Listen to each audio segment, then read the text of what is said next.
વૈષ્ણવો બધા કંઠી પહેરતા હોય છે, તો એ મતલબ યંગસ્ટર્સ અત્યારે એવું બોલે છે મને વાગે છે ને મને નથી ફાવતું ને બધું, તો એ મતલબ એ લોકોના માટે કંઈક એવા આપણા શબ્દો કે જે એમ તો સોફ્ટ હવે આવે છે કંઠી.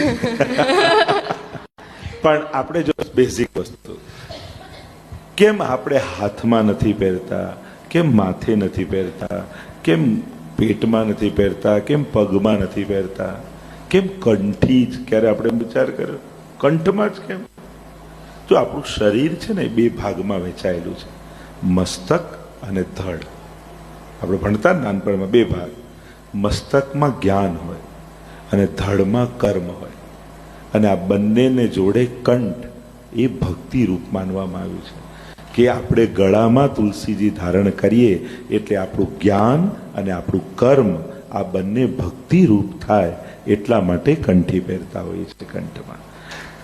હવે બને તો સોફ્ટ કંઠી ગોતવી જોઈએ, પણ આપણે ત્યાં એમ કહેવાય છે કે કંઠી અને તિલક ધારણ કર્યા વગર તમે કોઈ પણ સત્કર્મ કરો છો તે ફલિત નથી થતા. એટલે દીક્ષાના ક્રમમાં કંઠીને નિતાંત આવશ્યક માનવામાં આવી છે. અને એ કંઠી ખાલી કોઈ શો ઓફ કરવા માટે કે હું આ સંપ્રદાયનો છું એનો કોઈ સિમ્બોલ કે લોગો કે એવું નથી. કંઠી આખી શાસ્ત્રના આરાધનના ભાગ રૂપે છે કે જ્યારે તમે એને ધારણ કરો છો ત્યારે ઈશ્વર સાથે તમે જોડાયેલા રહો છો.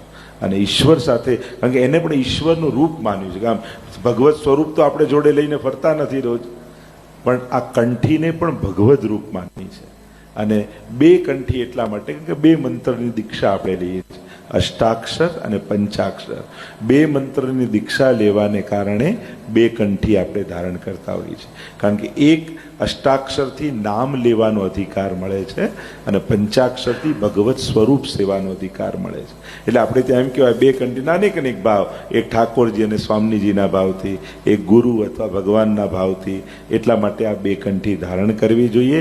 અને શાસ્ત્રનું વિધાન એવું કહે છે કે કંઠી ધારણ કર્યા વગર એક ડગલું પણ ચાલો તો તમે પાપના ભાગી થાવ છો, એવું શાસ્ત્ર કહે છે. કે બને તો એક ડગલું નહીં ભરવું. જૂના તો એમ કહેતા કંઠી તૂટી જાય તો ત્યાં જ ઊભા રહી જાઓ અને પછી એને જોડી અને પછી જ તમે જાઓ. કારણ કે ઠાકોરજીના સ્વરૂપ તો નથી હોતા, તો આપણે જે ભોજન કરતા હોય આ તો કંઠીને પણ ભોગ ધરી શકાય એવો પ્રકાર પુષ્ટિ માર્ગમાં છે કે તમે બીજું કંઈ નથી કરી શકતા તો તમારી કંઠીમાં ઠાકોરજીનો ભાવ કરી જે વસ્તુ ગ્રહણ કરવાના હોય એ એમને ધરી અને પછી તમે ગ્રહણ કરી. લે ચાલતા ફરતા હરતા 24 કલાક કંઠી રૂપે ભગવાન તમારી સાથે છે, આવો ભાવ આપણે ત્યાં છે.